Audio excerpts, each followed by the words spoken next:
오늘 본문 말씀은 예수 믿는 사람들을 핍박하는 박해자였던 이 바울, 사울이라고도 불리는 이 바울이 다메섹 도상에서 빛으로 오신 예수님을 만나게 된 사건을 기록하고 있습니다. 우리가 읽은 이 본문에서는 사울이라는 이름이 나오는데, 이 사울은 바울의 히브리식 이름이고요.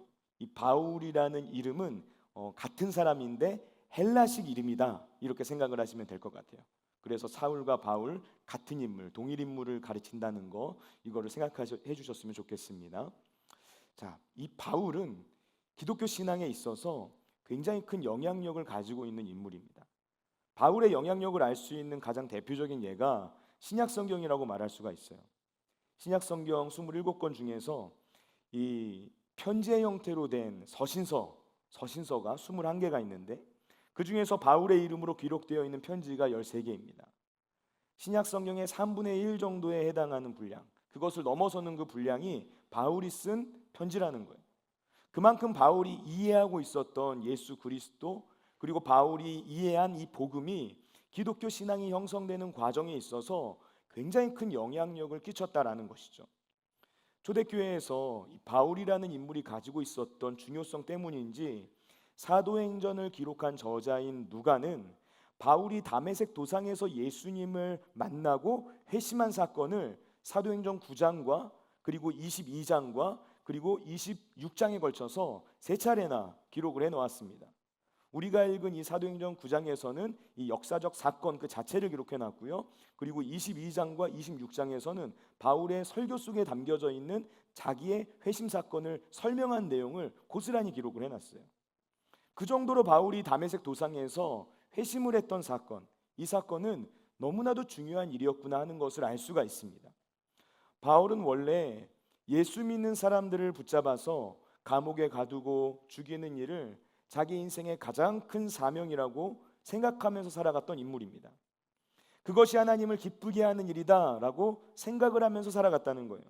그래서 오늘 본문을 보면 바울이 대제사장의 허락을 받아서 예수 믿는 사람들을 붙잡아서 감옥에 가둘 수 있는 공식적인 권리를 가지고 다메섹으로 가고 있는 모습을 찾아볼 수가 있습니다.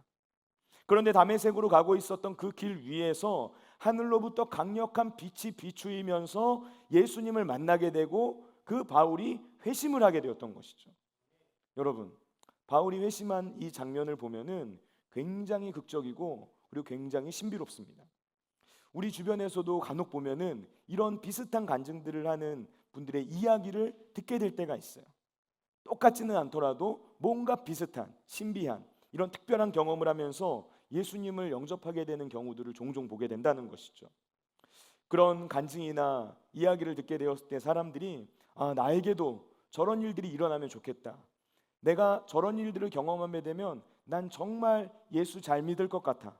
내가 저 일들을 경험하게 되면 나는 이제 흔들리지 않고 신앙생활 잘할 수 있을 것 같아. 하나님께 정말 충성하는 삶 살아갈 수 있을 것 같아. 이런 생각을 하는 분들이 있기도 합니다.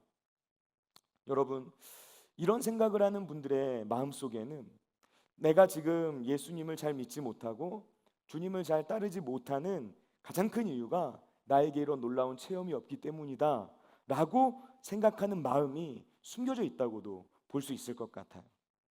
여러분, 혹시 이 자리에 그런 분들이 계시다면 하나님의 말씀인 이 성경이 이 부분에 대해서 뭐라고 이야기를 해주고 있는지 우리가 다시 한번 잘 생각을 해보면 좋을 것 같습니다. 우리에게 주님을 향한 의심이 생겨나고 그리고 우리의 삶의 초점이 계속해서 하나님을 보지 못한 채 흔들리게 되는 이유는 본질적으로 우리에게 체험이 없는 것이 문제는 아닙니다. 체험이 있다고 해서 의심이 사라지고 예수 그리스도를 향한 삶의 초점이 흔들리지 않게 되느냐, 그것은 아니라는 거예요. 여러분, 구약 성경에 나오는 이스라엘 백성들, 그들이 출애굽을 하면서 애굽에서 일어난 10가지 재앙을 봤습니다. 홍해가 갈라지고 마른 땅을 건너게 되었다는 거예요. 광야에서 지나가게 되었을 때 가나안 땅을 향해 걸어가는 그 여정에서는 하늘에서부터 만나가 내려오는 모습을 보고 그들이 그 만나를 먹으면서 살았습니다. 반석을 쳐서 물이 나오는 모습을 보았고 그 물을 마시면서 살았다는 거예요. 도저히 인간의 이성과 지성으로는 이해할 수 없는 놀라운 기적들을 그들의 삶 곳곳에서 경험하면서 살아갔다라는 것이죠. 그런데도 그들은 하나님을 신뢰하지 못한 채 약속의 가나안 땅에 들어가지 못하게 되었고요. 광야에서 40년 동안 방황하는 삶을 살게 되었습니다. 왜 그랬던 것인가? 가데스 바네아에서 약속의 땅 가나안을 정탐하고 돌아온 그 12명의 정탐꾼 중에서 10명의 정탐꾼이 했었던 부정적인 보고, 하나님의 약속의 말씀을 믿지 못하는 그 믿음 없는 말을 모든 사람들이 자기의 마음 가운데 새겨두고 원망과 불평을 쏟아내기 시작했다는 거예요. 분명 체험을 했습니다. 경험을 했습니다. 그럼에도 불구하고 하나님을 믿지 못했다라는 것이죠. 여러분, 예수님과 동시대에 있었던 사람들을 한번 생각해 보세요. 그 당시 팔레스타인 지역에 살고 있었던 수많은 사람들이 예수님을 직접 만났다는 거예요. 인간의 몸을 입고 이 땅에 오신 예수님을 두 눈으로 직접 보았고, 예수님께서 자기의 육성으로 하시는 그 설교 말씀을 그 귀로 직접 들었다는 것입니다. 그런데도 예수님을 믿지 않는 사람들이 태반이었다는 거예요. 심지어 그들은 예수님을 십자가에 못 박아 죽게 만들었습니다. 그래서 예수님께서 이 본질을 정확하게 보시고 말씀하셨던 거예요. 요한복음 6장 36절 말씀에서 너희는 나를 보고도 믿지 아니하는도다 말씀하셨다는 거예요. 여러분, 우리는 내가 예수님 직접 만나면 내 신앙의 많은 문제와 어려움들이 해결될 것이다 라고 생각을 해요. 성경은 그런데 실상은 그렇지 않다라고 우리에게 이야기해 주고 있습니다. 신앙의 본질은 믿음에 있다라는 거예요. 믿음이 없는 사람은 아무리 예수님을 직접 만나더라도 놀라운 기적과 이사를 경험하고 체험해도 의심하게 된다는 거예요. 돌아서면 의심하는 거예요. 그 체험이 믿음으로까지 연결이 되지 못한다라는 것입니다. 여러분, 바울이 다메섹 도상에서 빛으로 오신 예수님을 만난 다음에 일어나게 된 가장 큰 변화가 뭐였냐면요, 눈꺼풀이 벗겨졌다는 거였어요. 눈꺼풀이 벗겨졌다. 예수님을 바라보는 새로운 시각이 생겼다는 거예요. 바울은 그 전에도 예수님에 대한 지식을 가지고 있었습니다. 예수님에 대한 많은 소문을 들었을 거예요. 예수님에 대한 수많은 사람들의 증언을 접해봤을 것입니다. 그런데 그 지식이 하나님께서 원하시는 그 시각 안에서 바르게 해석되지는 못하고 있었던 거예요. 그런데 예수님을 만나고 나서 그 시각이 바뀌게 된 것이죠. 예수님을 경험하고 나서 그 시각이 바뀌게 되는 것이죠. 그 중요한 포인트는 무엇인가? 눈이 열리게 되었다는 거예요. 예수님을 볼 수 있는 영적인 시각이 열리게 되었다는 것입니다. 믿음의 눈이 열리게 되면 예수님께서 이미 내 곁에 와 계셨구나, 예수님의 큰 계획 안에서 내 인생이 택정받은 것이구나, 내가 주님의 일하심을 보지 못한 것이 문제였구나, 이 사실을 알게 된다는 거예요. 여러분, 이번 여름 수련회 첫째 날에 인도에서 사역하시는 김갈래 선교사님 오셔서 말씀 전해 주셨어요. 시선이라는 제목으로. 그 제목으로 설교 말씀해 주시는데 그 설교 말씀 다 듣고 나서 그런 생각 들더라고요. 구약 성경에 나오는 이 요셉의 삶 속에 이루어지는 그 하나님의 섭리와 같은 일들이 지금 우리의 삶 속에 계속되고 있구나. 우리가 지금 서 있는 그 삶의 현장에서는 이 사람과의 만남이 어떤 의미를 가지고 있는지 난 전혀 알지 못하지만, 내 삶이 지금 어느 방향으로 가고 있는지 나는 전혀 알 수 없지만, 하나님의 큰 계획 안에서 내 인생은 계속해서 주님께로 가까이 나아가고 있는 것이구나. 하나님께서 나를 그렇게 이끌어 주시는 것이었구나. 나는 주님을 느끼지 못하고 있을지 모르지만 주님은 지금 내 곁에 와 계시는 것이구나. 그것을 느끼게 된다는 것이죠. 여러분, 중요한 거는 뭐냐? 내 지식과 내 한계에 갇혀있는 육적인 눈이 아니라 하나님의 시각으로 모든 일을 바라보고 해석할 수 있는 믿음의 눈이 우리에게 열려야 된다는 거예요. 여러분, 믿음의 눈으로 보면 보입니다. 이번 수련의 주제였던 반전, 리버스, 의미가 뭡니까? 뒤집어지는 거예요. 뒤집어지는 것. 육의 눈으로 보면 우리가 마주한 그 현실에는 반전이 없는 것 같아요. 하나님의 일하심이 느껴지지 않는 것 같습니다. 그러나 영의 눈, 믿음의 눈으로 보면 나의 시각이 아니라 하나님의 시각으로 보게 되면 하나님의 반전의 역사는 이미 준비되어 있고 이미 그 모든 일들은 시작된 상태라는 거예요.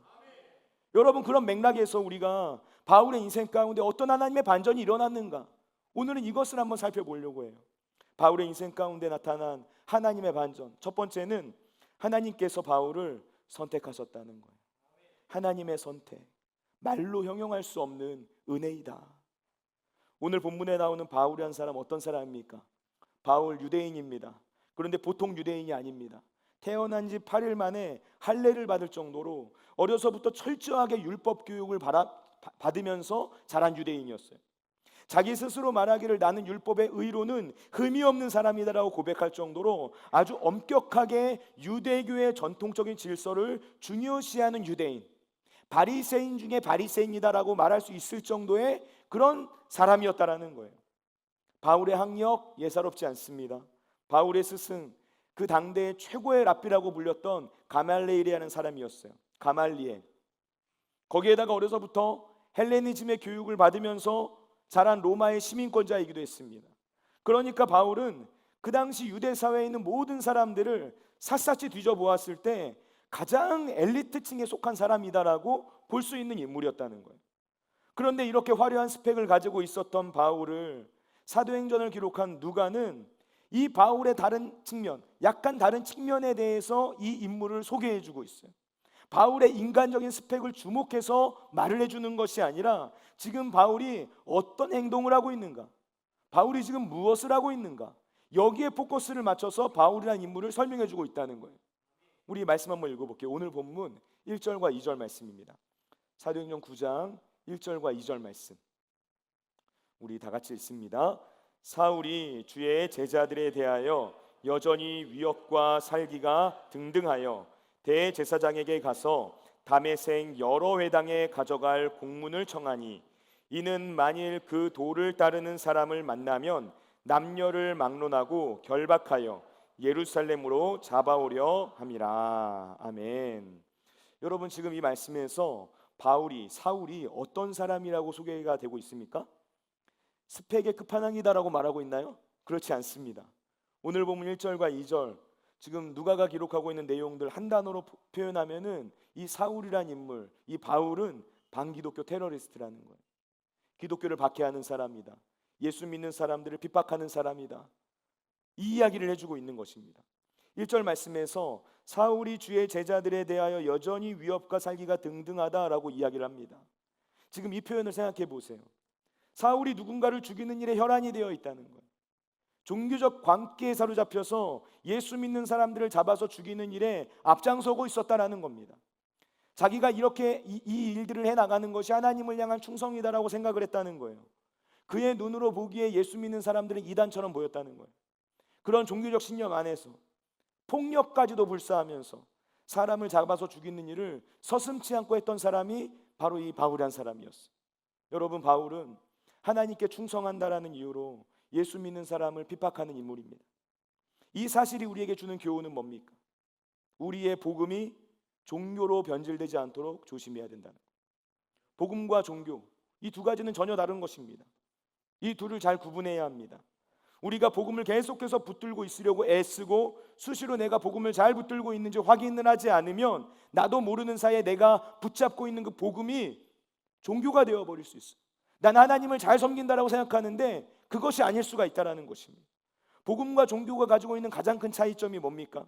복음에는 생명이 있는데 종교에는 생명이 없다라는 것이죠. 복음은 사람을 살리는 일을 하는데 종교는 사람을 죽이는 일을 한다는 거예요.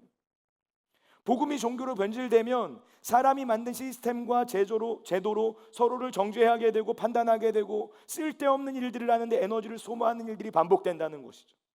예수 그리스도를 만나기 이전의 바울의 모습, 철저한 종교인의 모습이 뭔지를 보여주고 있어요. 오늘 본문 2절 말씀을 보니까 그 종교인 바울이 다메섹을 향해서 가고 있습니다. 바울이 왜 다메섹을 향해서 가고 있는가 봤더니 2절 말씀에서 만일 그 도를 따르는 사람을 만나면 남녀를 막론하고 결박하여 예루살렘으로 잡아오려 함이라, 이렇게 기록을 하고 있는 거예요. 다메섹은 어떤 곳이냐면 예루살렘으로 동북쪽으로 한 200km 정도 떨어진 곳이에요. 당시 예루살렘 교회에 속해 있었던 이 유대교의 박해가 너무나도 극심해지자 수많은 사람들이 이 박해를 피해서 다메섹이라는 곳까지 이동을 해서 피난을 가게 됩니다. 그런데 지금 바울이 대제사장에게 공문을 받아가지고 그리스도인들을 쫓아가서 다메섹이라는 곳까지 가게 되었다라고 말을 하고 있는 거예요. 대제사장으로부터 공문을 받았다라는 건 뭐냐면 예수 믿는 사람들 너 붙잡아도 좋다라는 이 체포영장을 발급받았다, 이렇게 생각을 하시면 되는 거예요. 바울이 그 체포영장을 받아들고서 예수 믿는 사람들 내가 붙잡아 와야 되겠다, 예루살렘에 있는 감옥에 가둬야 되겠다, 이 일념을 가지고 200km가 넘는 거리를 지금 달려가고 있었다는 거예요. 일주일이 넘게 걸리는 거리였어요. 그 거리를 달려가고 있는 것입니다. 그런데 오늘 본문이 놀라운 사실을 말해주고 있어요. 예수님께서 그 바울을 찾아오셨다 이야기하는 거예요. 다메섹을 가던 가운데 이 바울에게 도대체 무슨 일이 일어난 것인가? 오늘 본문 3절부터 5절까지 말씀 우리 한번 읽어볼게요. 3절부터 5절까지 말씀 우리 다 같이 읽겠습니다. 사울이 길을 가다가 다메섹에 가까이 이르더니 호련히 하늘로부터 빛이 그를 둘러 비추는지라. 땅에 엎드러져 들음에 소리가 있어 이르시되 사울아 사울아 내가 어찌하여 나를 박해하느냐 하시거늘 대답하되 주여 누구시니까? 이르시되 나는 내가 박해하는 예수라. 아멘. 여러분 지금 이 말씀 보세요. 무슨 일이 일어난 겁니까? 바울이 예수님 만난 거예요. 예수님께서 바울에게 어떻게 나타나셨습니까? 빛으로 나타나셨다 이야기하고 있어요. 빛으로 나타나셨다. 바울이 예수 믿는 사람들을 잡아 죽이기 위해서 다메섹이라는 곳까지 가고 있는데 그 길 위에서 예수님을 만나게 된 거예요. 그때 예수님은 바울을 만나기 위해서 다메섹으로 가는 길 위에서 이 바울을 기다리고 있었다는 것이죠. 주님께서 바울을 만나기 위해 기다리고 계셨던 이유가 뭘까? 바울을 택하여서 그를 도구로 사용하기 위함이었어요. 그를 어디에 사용하려고 그를 만나 주신 것일까? 예수 그리스도의 복음을 전하는 일을 그에게 맡기시려고 이 바울을 만나 주셨던 거예요. 여러분 지금까지 내용을 한번 생각해 보세요. 이 하나님의 선택이 이해가 되십니까? 그 당시 수많은 사람들이 있었어요. 예수 믿는 수많은 사람들이 있었다는 거예요. 그런데 그 중에서도 예수 믿는 사람을 그렇게 핍박하던 인간을 불러가지고 복음을 전하는 사명을 맡기셨다는 거예요. 이게 인간의 생각으로 가당키나 한 일입니까? 우리가 예수님이란 만약 그런 계획 세울 수 있겠습니까? 인간의 머리에서 나올 수 있는 그런 생각이 아니라는 거예요. 서신서를 읽어보면 바울도 그 하나님의 선택을 이해하지 못해요. 바울 자기 자신이 봤을 때도 도저히 그 주님의 부르심을 이해할 수가 없었다는 거예요. 다른 사람은 몰라도 나는 도저히 예수님의 선택을 받을 수 없을 것 같은 인생이었는데 하나님께서 나를 불러주시고 주님께서 나를 택하여 주셔서 나를 선택해 주셨다는 것, 바울은 이걸 이해할 수가 없었어요. 주님께서 바울을 선택하신 것 그 자체가 하나님 나라에 있어서 놀라운 반전이었다는 것이죠. 인간의 생각과 지혜로 헤아려 보려고 했을 때 도저히 이해할 수 없는 선택이었다. 여러분 우리는 이런 이해할 수 없는 선택을 가리켜서 은혜라고 부릅니다. 하나님께서 저와 여러분 선택하신 것이 은혜입니다. 저와 여러분이 이 자리에 나와서 예수 그리스도를 내 인생의 구주로 고백하고 그리고 주님을 예배할 수 있다는 것 자체가 은혜라는 거예요. 저 역시 그래.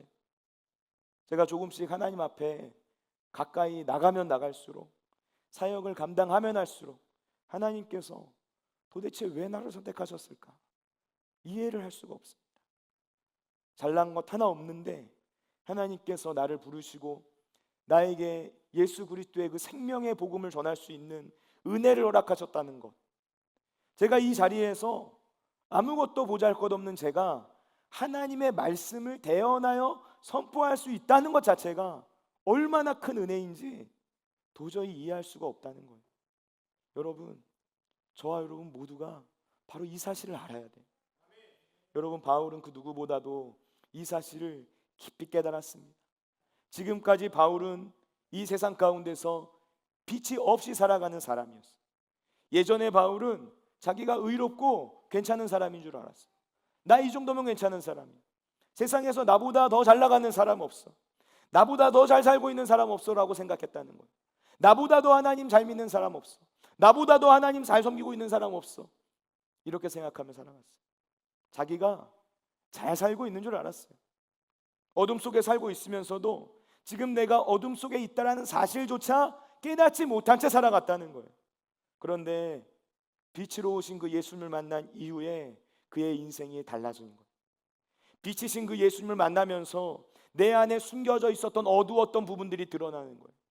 그 강력한 빛이신 예수님을 보게 되면서 자기의 삶을 새롭게 직시할 수 있게 된 거예요. 그리고 그때부터 그의 인생이 달라지게 된 거예요. 빛이신 예수님을 만나게 되면서 자기의 실체가 무엇인지, 나의 민낯이 무엇인지를 경험하게 되었던 것이죠. 그래서 바울이 뭐라 고백합니까? 내가 죄인 중에 괴수다 이야기했던 거예요. 내가 하나님의 은혜가 아니고서는 도저히 살 수 없는 존재다. 내가 하나님의 은혜가 아니고서는 소망이 없는 인생이다. 이것을 깨닫고 그 고백을 하게 되었던 거예요. 나는 그렇게 대단한 존재가 아니었구나. 세상적으로 봤을 때 그 어마어마한 스펙을 가지고 있었던 바울이 그 고백을 하게 되었던 거예요. 하나님의 대적자였던 인생을 하나님의 복음을 전하는 선교의 도구로 불러주신 그 은혜, 나의 과거, 조건, 배경, 이 모든 것을 보지 않고 나를 사용하시겠다 말씀하시고 부르신 그 하나님의 은혜, 여러분, 이것이 바로 하나님의 반전입니다. 오늘의 두 번째, 바울의 인생 가운데 나타난 하나님의 반전은 바울이 회심했다라는 거예요. 바울이 회심하게 되었다. 바울이 다메섹 도상에서 예수를 만난 사건은 그냥 그의 인생 가운데서 잠깐 스쳐 지나가는 어떤 이벤트와 같은 일이 아니었어요. 바울이 예수를 만난 그 사건은 그의 인생이 180도 변화된 결정적 사건이었습니다. 바울이 빛으로 오신 그 예수님을 만나고 회심하게 되었다라는 거예요. 여러분, 그리스도인이 된다는 것이 뭡니까? 그리스도인이 된다라는 것은 내 인생 가운데 회심의 사건이 있는 것이다 라고 정의를 내릴 수 있어요. 여러분, 회심이 뭡니까? 회심은 단순히 내가 주말마다 한번 교회에 나가서 예배드리는 종교인이 되는 것을 의미하는 게 아닙니다. 일주일에 한번 예배를 드리는 것이 회심이 아니라는 거예요. 예배를 안 드리면 찝찝하니까 적당히 구색을 맞추는 식으로 예배의 자리에 나와서 출석 도장 찍는 것을 가리켜서 회심이라고 말하지 않는다는 거예요. 여러분, 히브리어로 회심을 단어는 회심이라는 의미를 가지고 있는 이 원어가 어떤 의미를 가지고 있냐면 돌아서다, 회복하다라는 의미를 가지고 있어요. 돌아서는 거예요. 내가 지금까지 가던 길에서 돌아서는 거예요. 회복하는 거예요. 하나님께서 인간을 만드셨을 때 처음과 아름다웠던 모습, 하나님께서 보시기에 좋았다라고 말씀하신 그 모습을 회복하는 거예요. 그게 회심이에요. 회심을 의미하는 헬라어 단어 방향을 전환하다라는 의미를 가지고 있어요. 방향 전환.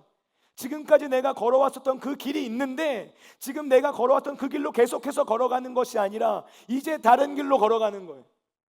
180도 변화된 다른 길로 걸어가게 되는 거예요.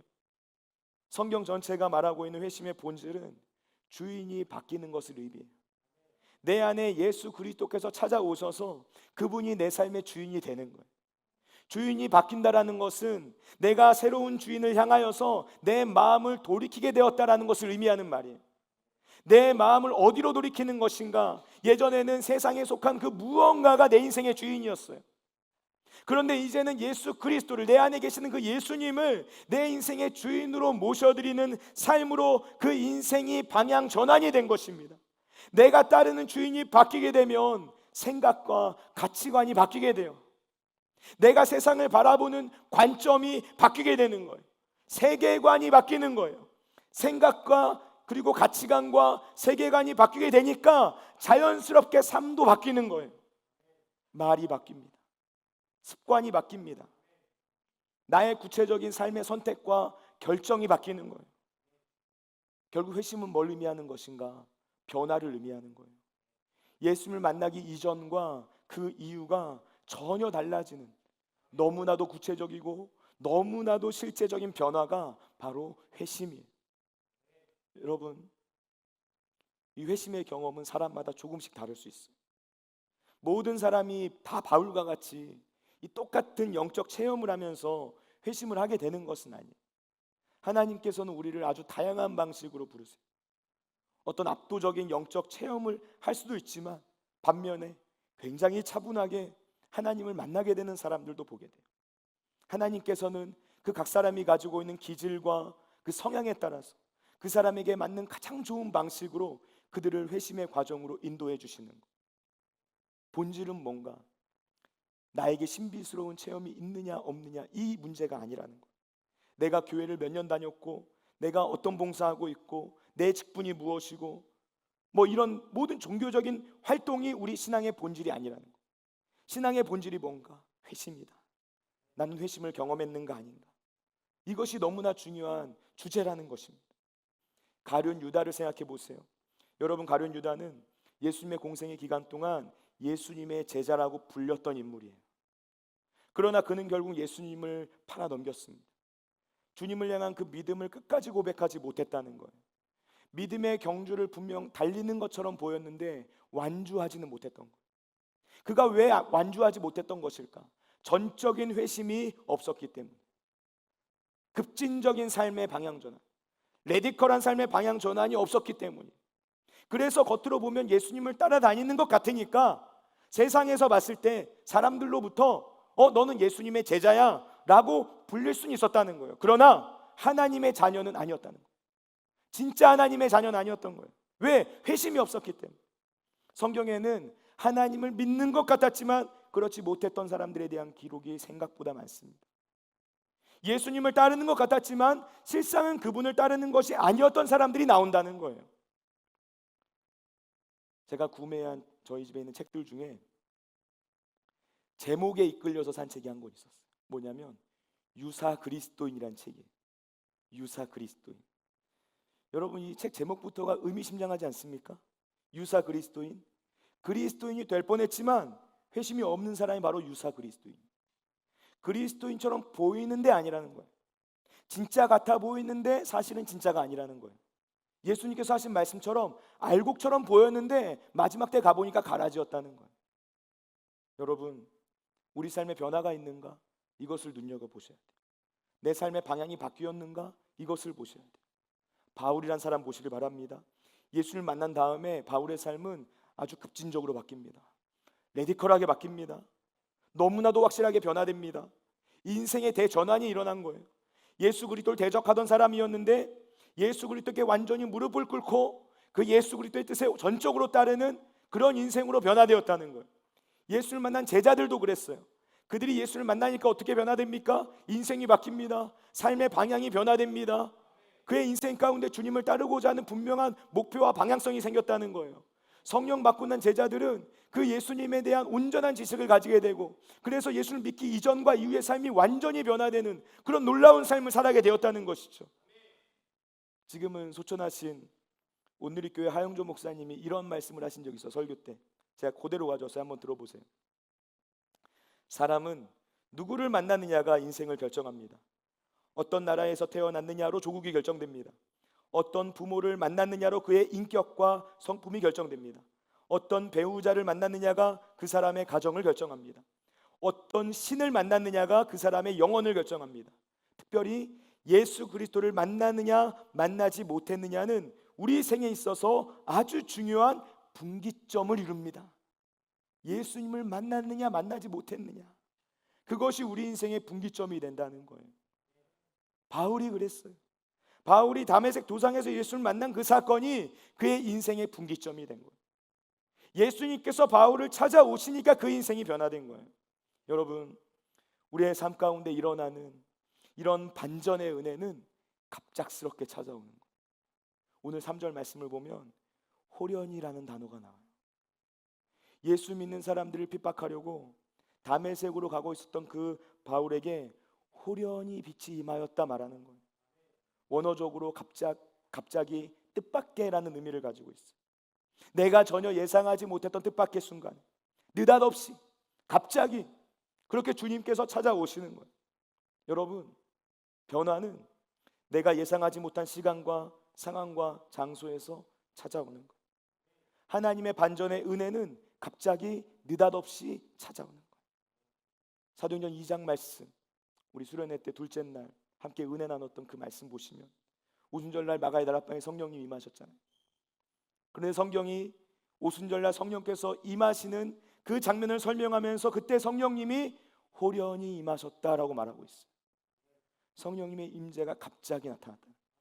단 한 번의 찰나와 같은 순간에 모든 것을 변화시키는 놀라운 반전의 은혜가 임했다는 것이죠. 호련히 임재하신 그 성령님을 만난 이후에 사도들이 말씀을 전하니까 3,000명, 5,000명이 예수님을 인생의 구주로 영접하고 하나님 아버지 앞으로 돌아오는 역사가 나타나게 돼요. 마가의 다락방에서 약속하신 성령을 기다렸을 때 이 제자들의 마음이 어땠을까? 너무나 힘들었을 거예요. 도무지 여기서 모여서 우리가 기도한다고 해서 무슨 일이 일어날까? 아무런 일도 일어나지 않는 것 같은데 답답한 마음이 들었을 거예요. 포기하면 되는 거 아닌가? 그냥 도망쳐버리는 게 낫지 않나? 혹시라도 우리를 위협해오는 이 예루살렘에 있는 로마 군병들이 우리를 찾아오는 거 아닐까? 이런 생각하지 않았겠어요. 그러나 하나님의 역사가 시작되는 그 순간, 그 호련히 나타나는 그 순간이 다가오자 달라지는 거예요. 놀라운 영적 반전의 역사가 일어나는 거예요. 여러분, 하나님의 일하심이 이런 특징을 가지고 있다는 거예요. 우리 삶의 많은 영역이 호련히 일어나게 된다는 거예요. 매우 급하게 갑자기 느닷없이 우리 인생의 결정적인 분기점과 같은 순간들이 찾아온다는 거예요. 여러분, 그러니까 포기해서는 안 된다는 거예요. 호련이라는 단어, 내 인생의 주도권이 나에게 있는 것이 아니구나 하는 사실을 깨닫게 해주는 단어예요. 우리가 인생 가운데 경험하는 수많은 결정적 사건들이 나의 이 통제 범위 바깥에서 이루어진다는 거예요. 주님을 만나는 것도 그래요. 성경에서 예수님을 만나게 된 사람들 한번 곰곰이 생각해 보세요. 그들이 예수님을 찾아간 것처럼 보입니까, 여러분? 육의 눈으로 보면 그렇게 볼 수 있습니다. 그러나 우리에게 주님을 볼 수 있는 영적인 눈이 열리게 되면 사람이 하나님을 찾아간 것이 아니라 주님께서 그 인생을 찾아와 준 것이구나, 그것을 깨닫게 되는 거예요. 그 고백을 하게 되는 거예요. 우리 인생 가운데 놀라운 반전을 가져다주는 그 만남의 주도권이 나에게 있는 것이 아니라 주님께 있는 것이구나, 이것을 알아야 한다는 것입니다. 내가 주님을 찾은 것이 아니라 주님께서 나를 찾아와 주신 것이구나. 예수님께서 요한복음 말씀에서 이야기하셨던 것 같은 그 말씀의 의미가 뭔지를 알게 된다는 거예요. 여러분, 주도권이 나에게 있는 것이 아니라 하나님께 있습니다.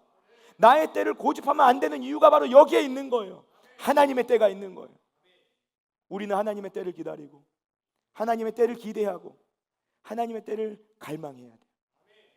평범한 갈릴리 어부였던 베드로가 주님의 때, 주님께서 그를 찾아오시자 예수님을 따르는 제자가 되었어요. 세상의 그 어떤 것에도 만족을 누리지 못했었던 사마리아 여인이 주님의 때에 그 주님을 만나게 되자 물동이를 버려두고 내 마음 가운데 찾아오신 살아계신 그 예수님을 전하는 삶으로 변하게 되었다는 것. 모든 그리스도인들이 두려워했던 그 교회의 박해자 바울이 주님의 때에 빛으로 찾아오신 그 예수님을 만나게 되자 박해자에서 복음 전도자로 변화되었다는 것입니다. 여러분, 예수님께서 우리 인생 가운데 깊숙하게 개입하시는 그 저항할 수 없는 은혜가 지금 저와 여러분의 삶 가운데 주어져 있다는 것을 영의 눈으로 볼 수 있게 되시기를 예수님의 이름으로 축원을 드립니다. 여러분, 바울이 빛으로 오신 예수를 만나고 나서 어떻게 변화되었습니까? 이전과 다른 삶을 살게 됩니다. 세상이 뭐라 말하든 그것과 상관없이 주님의 길을 따르는 사도적 삶을 살아가게 된 거예요. 하나님의 반전이 가져오는 결과가 뭡니까? 우리를 급진적으로 변화된 삶으로 부르시는 거예요. 우리가 이전과는 전혀 다른 삶으로 세상을 역행하는 사도적 삶으로 살아갈 수 있게끔 만들어주시는 거예요. 여러분, 우리는 하나님의 반전을 생각할 때 내가 열심히 기도하면, 내가 최선을 다해서 노력하면 이 상황이 변화될 거야, 이 환경이 바뀔 거야, 이렇게 생각을 하면서 살아가. 그러나 성경이 말하는 하나님의 반전은 그런 게 아니야 이야기하고 있어요. 내 열심과 노력으로 하나님의 반전을 가져오는 것이 아니야. 하나님의 반전은 전적인 하나님의 때, 전적인 하나님의 은혜로 이루어지는 거예요. 상황과 환경이 뒤집히는 것이 하나님의 반전이 아니에요. 하나님의 반전은 내가 뒤집어지는 거예요. 내가 변화되고 내가 바뀌는 거예요. 변화된 나를 통해서 내 눈에 보이는 모든 것들을 새로운 눈으로 해석하게 되는 거예요. 지금까지는 내 육신의 눈으로 보았던 그 모든 것들을 하나님의 시각으로 보게 되는 거예요. 지금까지 내 육신의 생각으로 판단했던 모든 것들을 하나님의 생각 안에서 보게 되는 거예요. 변화된 나를 통하여서 꽉 막힌 것만 같았던 그 상황과 환경들을 돌파할 수 있게 되는, 변화된 나를 통해서 내가 마주하고 있는 그 현실들을 변화시키며 나아갈 수 있게 되는 거예요. 이게 하나님의 반전이에요. 여러분, 예수를 만나고 변화된 바울이 로마서 12장 말씀에서 이렇게 이야기합니다. 너희는 이 세대를 본받지 말고 오직 마음을 새롭게 함으로 변화를 받아 하나님의 선하시고 기뻐하시고 온전하신 뜻이 무엇인지 분별하도록 하라. 이 세대를 본받지 말라. 하나님의 뜻이 무엇인지를 분별하라. 너의 마음이 변화를 받아야 한다. 세상을 역행하는 길을 걸으시길 바랍니다. 하나님께서 기뻐하시는 뜻이 무엇인지를 분별하며 사시기 바랍니다. 인생의 주도권을 주님께 맡기시길 바랍니다. 그리고 믿음의 길을 선택하시길 바랍니다. 그 모든 인생들의 삶 가운데 하나님께서 부어오시는 놀라운 반전의 역사가 그 심령과 생각과 마음과 그 인생의 모든 걸음 위에 충만하게 되시기를 예수님의 이름으로 축원을 드립니다. 우리 그 믿음과 마음 가지고 기도하길 원하시는 분들 다 같이 자리에서 일어서서 함께 기도하겠습니다. 우리 이 시간 이렇게 기도합시다. 살아계신 하나님, 지금 우리 가운데 충만하게 임재하여 주옵소서. 우리가 주님 만나길 원합니다.